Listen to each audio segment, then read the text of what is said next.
Hello my friends and welcome back to Ushanka Show. My name is Sergey and back in 1971 I was born in the USSR. Today I want to translate another post in one of the pro-Russian channels on Telegram, translate and discuss with you about future plans of Russia. Мною принято решение о проведении специальной военной операции. Ее цель – защита людей, которые на протяжении 8 лет подвергаются издевательствам, геноциду со стороны киевского режима.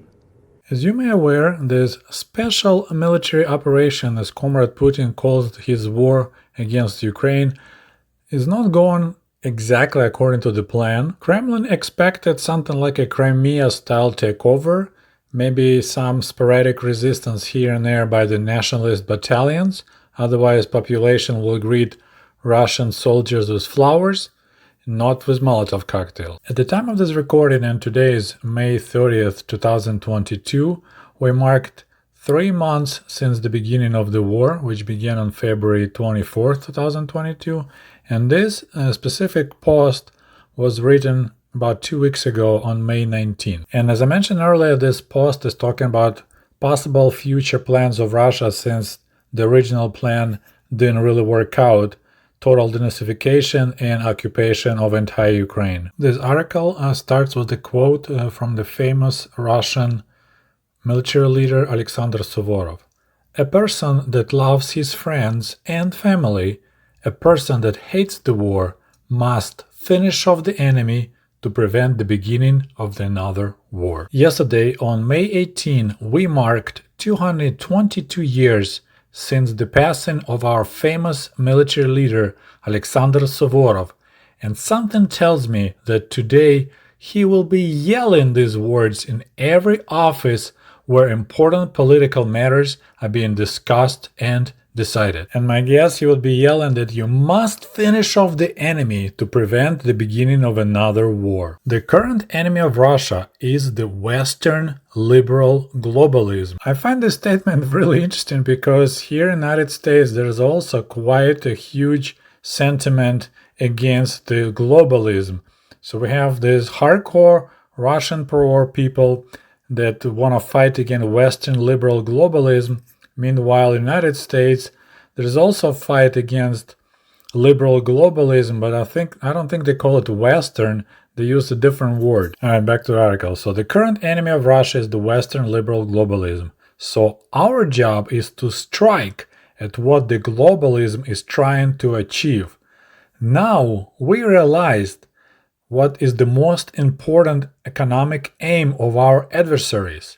They, and it's the United States first of all, are using the war in Ukraine to pour a massive amount of money into their own reindustrialization, so like restoring industrial potential. While announcing their intent to invest trillions of dollars into rebuilding the post-war Ukraine, they are actually talking about massive economical rebirth of their own economies, which are currently under threat of horrendous cyclical crisis. This crisis will bring high inflation, unemployment, stock market collapse, and due to the recent developments, world hunger and social unrest. If they, the Western countries, are successful to rebuild their economies, the West will be better prepared for the battle with China, and we will have a hard time to convince the countries that are not aligned with the West in our righteousness. As it usually happens in geopolitics,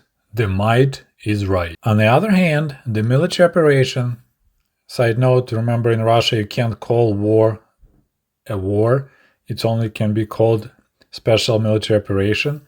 So the military operation of Russia and Ukraine is progressing very slow. To the surprise of many of us, we faced unexpectedly fierce resistance from the Ukrainian military and its territorial defense. We also discovered the lack of any serious support of our efforts among the population of central Ukraine. It was obvious that the Western Ukraine will offer no such support. So as you see, even hardcore pro-Russian bloggers now admit that they are surprised by the fierce resistance of Ukrainian army and total lack of support or people being happy and greeting Russian liberators with flowers. Another problem is that the final objectives of Russia and Ukraine are not obvious, and they actually use the word tumanny, so like covered with fog. So the Russian government now doesn't know what to do or what to strive for. If we take over 20, 30, or 50% of the territory, the rest of Ukraine, without the regime change, will become even more the rabid dog that it was for the last 20 years. So they're talking since 2012, not 2014 when Yanukovych got kicked out. And the whole fact that he's just talking so easily about taking over 20% or maybe 50% of other country, it just blows my mind. Deep denazification. And my question, what is deep denazification? Can it be a shallow denazification? And also Russophobication, my goodness. So they have this term they use quite often on Russian media, Russian propaganda, is Russophobia. So the scare or the hate of Russians, just like, there's a spider phobia. If you're afraid of spiders, that's a spider phobia. If you're afraid, or in this case, if you hate Russians, it's a Russophobia. We used to call anti-Sovietsky настроение anti-Soviet moods, now the new term. So there was a Soviet phobia, now we have Russophobia. And here it's a de-Russophobication, amazing word. And reformatting of mentality of Ukrainian population that was affected by the 30 years of Ukrainian independence. It's not possible without extended and throughout control of the public discussion, education, and political activity in this country. I mean, this is mouthful. It's just insane. So as you see, it's pretty much good old 1984 book when you say that you need a total control of public discussion, education, and political activity. And here is quite an interesting statement coming up. Obviously, we won't be able to take back or take over the entire Ukraine. They use the word забрать, to take back. And no need for that. We definitely don't want to live in the same country with Zapadenze. So here we need to pause and discuss this interesting Russian word Zapadenze. We actually used a lot of it in Ukraine back in the Soviet days. So we had Ukrainians, Ukrainцы, and then we had Zapadenze. So that's Ukrainians from the Western Ukraine. They were so different from the rest of us, so we just called them Zapadenze. So basically it's the word Westerners. So they were different from the rest of Ukraine, from the central and eastern Ukraine. They spoke Ukrainian, and even Ukrainian language was different. They used a lot of like Western words. For example, when we said vertolit, helicopter, and they say helicopter. We say огонь, вогонь, for fire, and they say vatra. So there were, instead of a like bicycle, we say velociped, and and they say rover. So quite a few words were different, and the whole culture was different because western part of Ukraine was under Austro-Hungarian Empire, under Poland, and so they had quite a different culture comparing with the eastern and central Ukraine. So Zapadenze, we use that ourselves a lot back in when I lived in Kiev. And also another synonym to the word Zapadenze was Banderovцы, so the Bandera people, because it was in the western Ukraine that those Ukrainians were fighting Stalin, fighting Red Army and KVD for 10 years. From 1946 till 1956, they were fighting for their independence. Okay, so back to this article. Because of that, so because of Zapadenze, despite how crazy and scary it sounds, the best solution for the current situation will be the end of Ukraine as a country. Oh, isn't it lovely, my dear Russian friends? They think the best solution for the current situation is the end of Ukraine as a country. Well, how thoughtful of them. I'm so impressed. We must take back and make a part of Russia the maximum amount of the eastern and central regions of Ukraine, including Kiev, the mother of all Russian cities. There is a single requirement. We must do a reunion with the territories that are capable of being returned to the paradigm of the brotherly relationships in the frame of one country.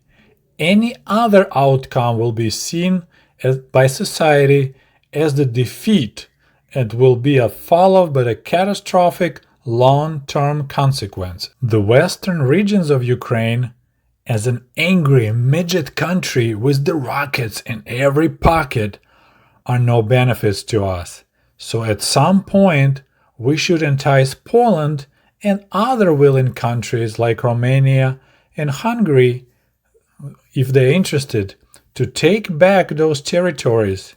Let them have a headache. You see, here's the problem with this Russian mentality. They still live in the last century or even a century before that, like not even the 20th century. They live still in 19th century mentality. They just gonna throw a bone to Poland like, hey, you can have a Western Ukraine and go at it. But Poland is the member of NATO. Hungary is the member of NATO. Romania is the member of NATO. They have a requirement. They sign the documents. They do not take any else territory. And for some reason, Russians think as long as we offer, they will grab it. It's just this mentality so outdated and so hurtful for everyone else because they think that everyone thinks like they do. So once again, let them have that headache dealing with Western Ukrainians, with Zapadenze. Once again, we will have a 1,000 kilometers border with Poland.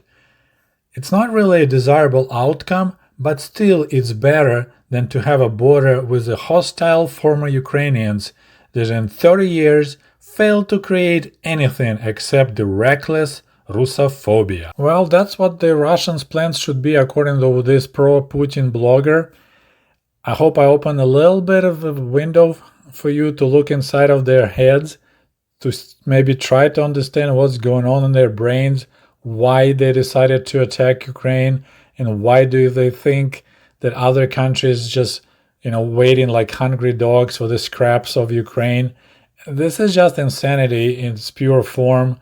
This is the result of this 20-some years of propaganda on every channel. This is what people truly believe and hope for. Well, my friends, that's all I have for you today. I hope you liked this video, maybe learned something new. As always, don't forget to comment, like this video, and we'll talk to you soon. До свидания. Goodbye.